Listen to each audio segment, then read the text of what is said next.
the people of Ukraine have remained unflinching against an adversary bent on their destruction. They've retaken more than half the territory that Russia occupied at the start of the conflict. They've repulsed Russia's attempts to take large swaths of Ukrainian territory, now 2 winters in a row. They've severely degraded Russia's Black Sea fleet, but they need our continued support, and they need it urgently. Ukrainian troops have fought bravely, are fighting bravely throughout this war, but they are now forced to ration their ammunition under pressure on multiple fronts. And we're already seeing the effects on the battlefield. When Russian troops advance and its guns fire, Ukraine does not have enough ammunition to fire back. That's costing terrain, it's costing lives, and it's costing us, the United States and the NATO alliance, strategically. So today, on behalf of President Biden, I'm announcing an emergency package of security assistance of $300 million worth of weapons and equipment to address some of Ukraine's pressing needs.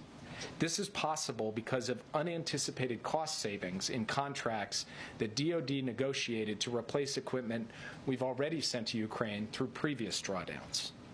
When we sent Ukraine weapons last year, we negotiated contracts to replenish those weapons in U.S. stockpiles. We budgeted the full amount of appropriated funds for those contracts. It turns out we negotiated well. Those contracts came in under budget, so we have a modest amount of funding available.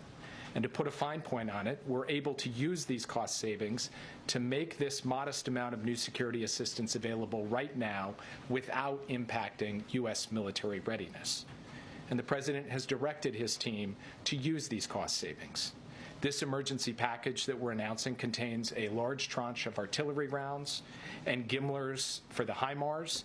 It is assistance that Ukraine desperately needs to hold the line against Russian attacks and to push back against the continuing Russian onslaught in the east and in other parts of Ukraine.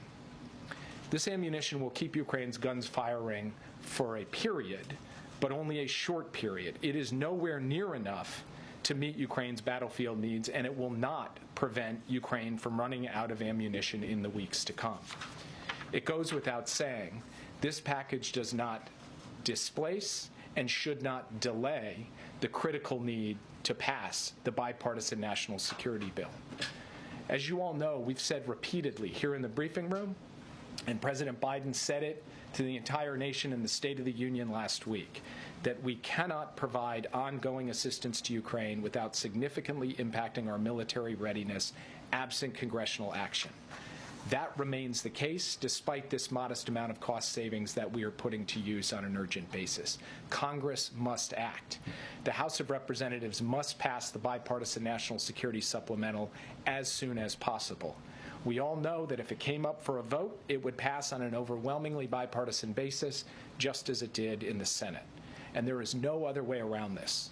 The House has got to pass the supplemental as soon as possible to allow us to continue the flow of vital security assistance to Ukraine, to replenish the U.S. military's munition stocks, to invest in our industrial base, and to support jobs in 40 states across the United States.